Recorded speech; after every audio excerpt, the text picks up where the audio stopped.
Just you have a goal setting. You set yourself whatever goal it is. You have your goal. So your mind is set on the goal, normally.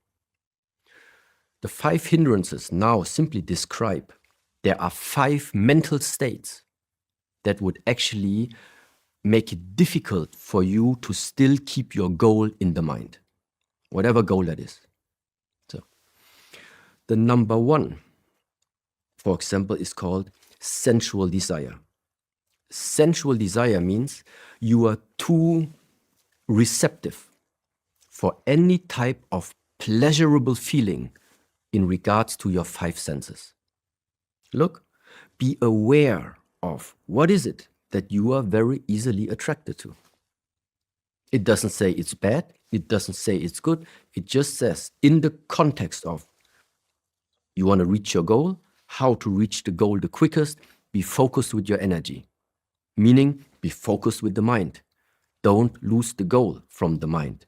Whatever you do, from the moment of waking up until the evening, whatever you do, keep the goal in the mind. This is the quickest way. This is the goal. 2 things not to do. Spend your time enjoying. Don't do this. Or spend your time rejecting that things are not the way how you imagine them to be. Both of these things. One is you follow pleasure, and the other thing, you're rejecting any challenges. Both of these things is something to be aware of when it comes to stay focused along the path. You have discipline, but you are never aware actually when is the moment actually appearing right now that this sensory desire is hitting in. You're not aware of it. So the discipline wouldn't help you if you don't have this awareness. So always meaning, I do think that there are different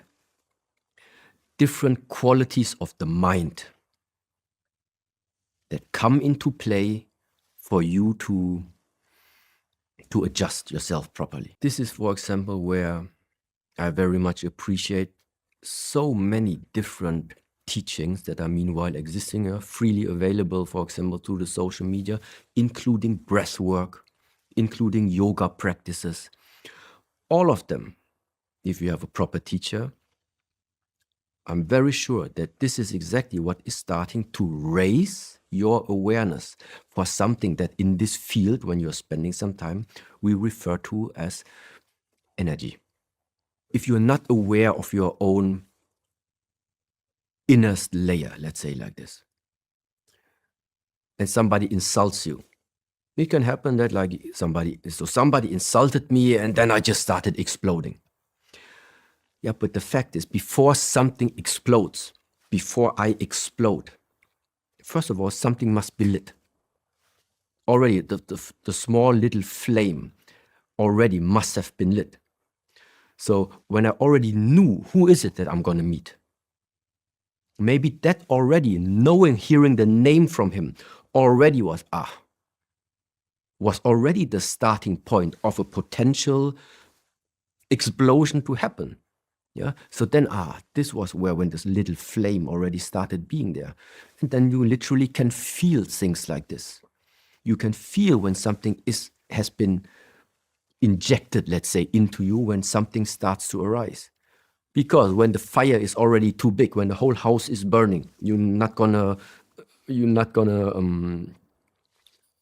put down that fire in any way. You can only put down all of these fires before things come too big.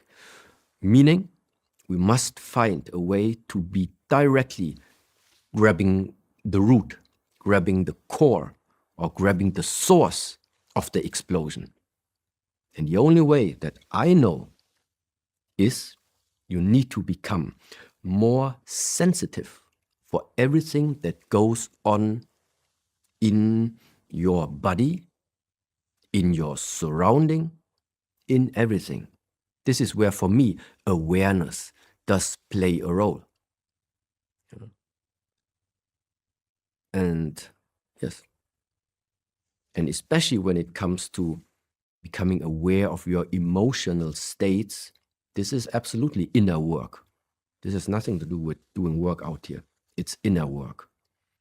You give trust in the vision that when you are investing your time right now to become more aware of yourself, of your emotional state, that this is going to benefit your life. That's the starting point. You don't do it because somebody tells you you're supposed to do it.